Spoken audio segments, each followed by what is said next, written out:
হয়, অতিকৈ দুৰ্ভাগ্যজনক আৰু লজ্জাজনক ঘটনা। আমি দুখ পাইছো, আমি অন্তৰত আঘাত পাইছো, আৰু সমগ্ৰ হিন্দু জাতিটোৱে হিন্দু সম্প্ৰদায়ৰ লোকে আঘাত পাইছে। আৰু আমি এনে মানসিকতা, এনে নিকৃষ্ট মানসিকতা থকা লোকক আমি ধিক্কাৰ জনাইছো। আৰু আমি আজি অসম জাতীয় ছাত্ৰ সন্থা, সদৌ অসম আদিবাসী ছাত্ৰ সন্থা, বজৰং দল, বিভিন্ন দল সংগঠনে আজি আমি একত্ৰিত হৈ চামগুৰি যি আৰক্ষী থানা আছে, এই আৰক্ষী থানাত আমি এজাহাৰ দিব আহিছো উক্ত ল'ৰাজনৰ ওপৰত। আৰু অতি শীঘ্ৰে আমি দাবী জনাইছো যে অতি শীঘ্ৰে এই ল'ৰাজনক কৰায়ত্ব কৰি আইনৰ দ্বাৰাত আনি আইনমতে তাক শাস্তি দিবৰ কাৰণে আমি অসম জাতীয় ছাত্ৰ সন্থাৰ তৰফৰ পৰা দাবী জনাইছো। আৰু অনাগত দিনত এনেধৰণৰ অশালীন অশ্লীল মন্তব্যৰ পৰা আঁতৰি থাকিবলৈ আমি তেখেতক আহ্বান জনাইছো। আৰু সামাজিক মাধ্যমত কোনো ধৰণৰ যাতে এনেকা অশালীন হিন্দু ধৰ্মৰ ওপৰতে হওক বা আমাৰ হিন্দু সম্প্ৰদায়ৰ কোনো লোকৰ ওপৰতে তেনেধৰণৰ অশালীন মন্তব্য যাতে নকৰে, আমি তেখেতক হুঁচিয়াৰ কৰি দিব বিচাৰিছো।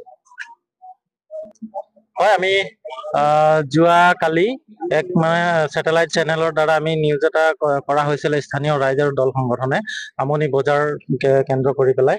আৰু দেখিবলৈ পাইছো যে সেই নিউজৰ কমেণ্ট ছেকশ্যনত গৈ পেলাই নাইৰব খান নামৰ এগৰাকী ফেচবুকত নাম থকা ব্যক্তি এগৰাকীয়ে হিন্দু ধৰ্মকে আদি কৰি স্থানীয় লোকসকলৰ ওপৰত যি মানে অশালীন মন্তব্য কৰিছে, তাক পোনপ্ৰথমে আমি অসম চৰকাৰৰ মাননীয় মুখ্যমন্ত্ৰী মহোদয়ৰ দৃষ্টিগোচৰ কৰিব বিচাৰো, আৰু লগতে আমাৰ জিলা প্ৰশাসনকো দৃষ্টিগোচৰ কৰিব বিচাৰো। আৰু যিগৰাকী ব্যক্তি এনেধৰণৰ অশালীন মন্তব্য কৰিছে তাক আইনৰ আওতালৈ আনি পেলাই তেওঁক উচিত তদন্ত কৰিব লাগে আৰু উচিত শাস্তি দিয়াৰ ব্যৱস্থা কৰিব লাগে।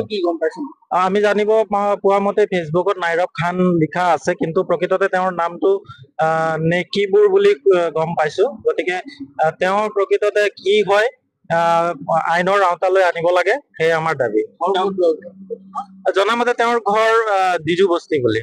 বিভিন্ন সময়ত তেওঁ কেনেদৰে তেনেকে অত্যন্ত দুৰ্ভাগ্যজনক কথা, কাৰণ দেশৰ সেনাবাহিনী থকা মানে দেশৰ এগৰাকী প্ৰকৃত গৰাকী বুলি আমি ভাবো। আৰু তেওঁলোকৰ ওপৰত আমাৰ এটা জনসাধাৰণৰ এটা মানে আমাৰ আস্থা আৰু বিশ্বাস আছে। দেশখন তেওঁলোকৰ ওপৰত আমি গতাই দিয়া বুলি ক'লেও ভুল নহব, কাৰণ এগৰাকী আমাৰ দেশৰ সৈনিক আৰু তেনেকুৱা ঘৰৰ এগৰাকী সন্তানে যদি এনেকুৱা অশালীন মন্তব্য কৰে, তাতকৈ দুৰ্ভাগ্যজনক আৰু কি হব পাৰে। প্ৰকৃততে তেওঁৰ মানে কি কব বিচাৰিছে, এইখন দেশ কাৰ হয়, এইখন দেশৰ যদি সুনাগৰিক হয় তেতিয়াহ'লে তেওঁ ইমানখিনি কথা কোৱাৰ আগত তেওঁ চিন্তা কৰিব লাগিছিলে, এইখন দেশ কাৰ হয়। নিজৰ দেশৰ সন্তানে এনেকুৱা নিজৰ দেশৰ জাতি ধৰ্মক লৈ পেলাই অশালীন মন্তব্য কৰাটো এটা কেতিয়াও দেশৰ কাৰণে ভাল কথা হ'ব নোৱাৰে। গতিকে এনেকুৱা ধৰণৰ ব্যক্তিক উচিত শিক্ষা দিয়াটো আমি বিচাৰো।